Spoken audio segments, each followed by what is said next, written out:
साथियों, आज हम आप सबसे 20 मई को होने जाने वाली देशव्यापी हड़ताल के बारे में बात करेंगे।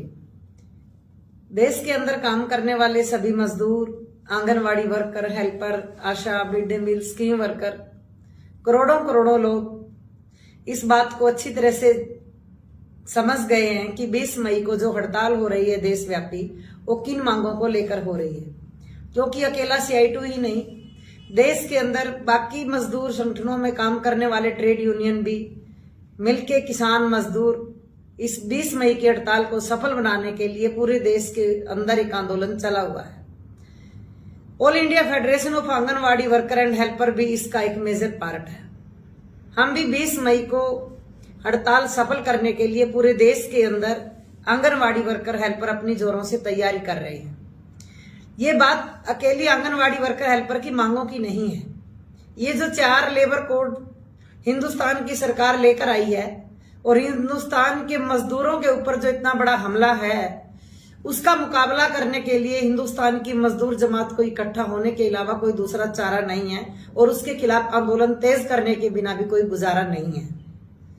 साथियों, जो मांगे हमने अंग्रेजों के जमानों में लड़के प्राप्त की, अपनी जान की कुर्बानियां देकर, बड़े बड़े आंदोलन करके, जेलों में जाकर के, डंडे खा करके, बड़े बड़े पुलिस मुकाबलों से भिड़ के, इतना बड़ा दमन के बावजूद हम अपने मांगे जो प्राप्त कर पाए, ये बीजेपी सरकार आने के बाद लगातार एक एक करके तो हम पे हमले कर ही रही थी। और ऊपर से सबसे बड़ा हमला जो ये 4 लेबर कोड का आया है, जिसमें हमारे 8 घंटे के काम को इन्होंने दरकिनार करके दोबारा बोल रहे हैं कि 12-12, 14-14 घंटे काम करेंगे और आपको किसी भी तरह का जो डबल दिया जाता था, जो एक्स्ट्रा वर्क दिया जाता था, जो एक्स्ट्रा चार्ज दिए जाते थे, उन सब पे हमला है लगातार। हमारे संगठन बनाने के कानूनों के ऊपर हमला हो रहा है, हम जाके बात नहीं कर सकते, हमारी बार्गेनिंग पे हमला हो रहा है। तो इसलिए जो हमारे 4 लेबर कोड लेकर के मजदूरों के अधिकारों के ऊपर जो हमले हो रहे हैं, उन हमलों का मुकाबला करने के लिए जो देशव्यापी हड़ताल 20 मई को की जा रही है, हम सबको उसमें बढ़ चढ़ करके भाग लेकर के अच्छी तैयारी के रूप में पहुंचना है। देश के लाखों आंगनवाड़ी वर्कर हेल्पर भी इस आंदोलन में आने के लिए पूरी तैयारी कर रहे हैं। उनका अपना आंदोलन भी बड़ा जोरों पे है। जहां 4 लेबर कोड का सवाल है, वहां ICDS स्कीम के ऊपर भी बहुत बड़ा हमला है। उस हमले के दौरान एक नए नए बहाने लगा करके, नए नए नाम लेकर के आके लोगों के अंदर आंगनवाड़ी वर्कर को लगातार छवि खराब करने की भारत की सरकार कोशिश कर रही है कि गलतियां सरकार की हैं और आंगनवाड़ी वर्कर हेल्पर के ऊपर थोपने की तैयारी में चल रही है। हमारी जो मांग है कि हम लगातार 50 साल आंगनवाड़ी को काम करते हो गए, 50 साल की स्कीम के बाद भी ICDS को डिपार्टमेंट नहीं बनाया, किसी भी तरह का कोई पेंशन ग्रेच्युटी नहीं है, रेगुलर एम्प्लॉय बनाना तो दूर की बात है, न्यूनतम वेज देने को भी सरकार तैयार नहीं है। किसी भी राज्य में आंगनवाड़ी वर्कर हेल्पर को न्यूनतम वेज देने के लिए सरकार रेडी नहीं है। हमारी मांग है कि आंगनवाड़ी वर्कर हेल्पर को 26,000 कम से कम न्यूनतम वेज दिया जाए, 10,000 पेंशन दिया जाए। अप्रैल 2022 से ग्रेच्युटी का ऑर्डर आया सुप्रीम कोर्ट का कि आंगनवाड़ी वर्कर हेल्पर को ग्रेच्युटी दिया जाए, पर किसी भी राज्य की सरकार इस ग्रेच्युटी को देने के लिए और भारत की सरकार रेडी नहीं है। हर काम के लिए लड़ना पड़ता है, आंदोलन में जाना पड़ता है और 3 साल से अलग अलग राज्यों में लोग आंदोलन में जा भी रहे हैं, फिर भी बीजेपी सरकार के कान पे जू नहीं सरक रही है कि ये लोगों की सोशल सिक्योरिटी उनकी जिम्मेवारी है। सुप्रीम कोर्ट के फैसला आने के बाद भी उससे भाग रहे हैं। गुजरात की हाई कोर्ट ने आंगनवाड़ी वर्कर हेल्पर को सरकारी कर्मचारी करने का फैसला किया है।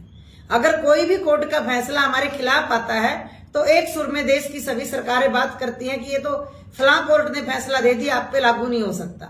जब देश की अलग अलग मानयोग कोर्ट ने हमारे हक में फैसला दिया है, मानयोग सुप्रीम कोर्ट ने हमारे हक में फैसला दिया है, तो कोई भी राज्य की सरकार उसको खुशी खुशी मानने को तैयार नहीं है। ICDS के ऊपर लगातार आंगनवाड़ी वर्कर हेल्परों पे काम का बोझ बढ़ता जा रहा है।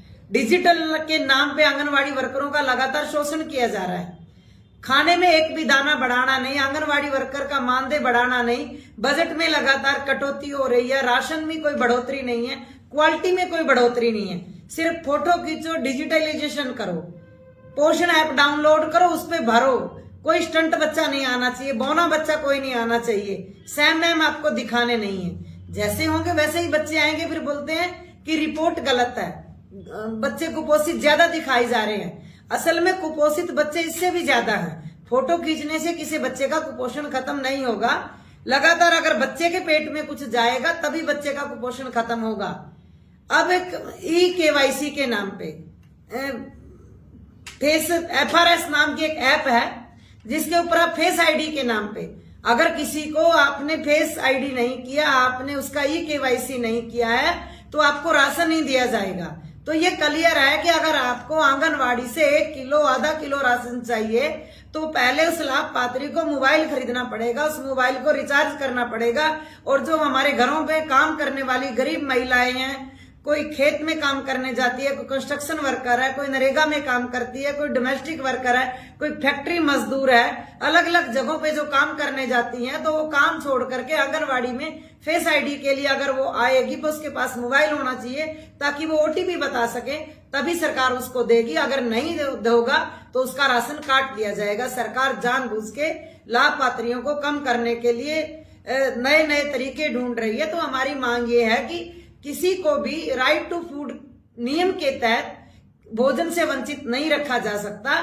अगर आंगनवाड़ी केंद्रों के अंदर सभी को फूड देना सरकार असल में चाहती है तो ये FRS का और ये जो OTP ई-KYC का जो नियम है इसको बंद करना चाहिए और हर लाभपात्री है जो वो राशन का हकदार है, इसके ऊपर ये नए नए नियम ना थोपे जाएं।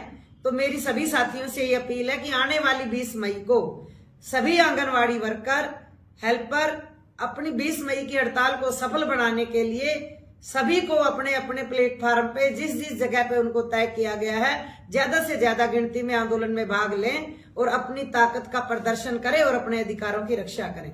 धन्यवाद साथी।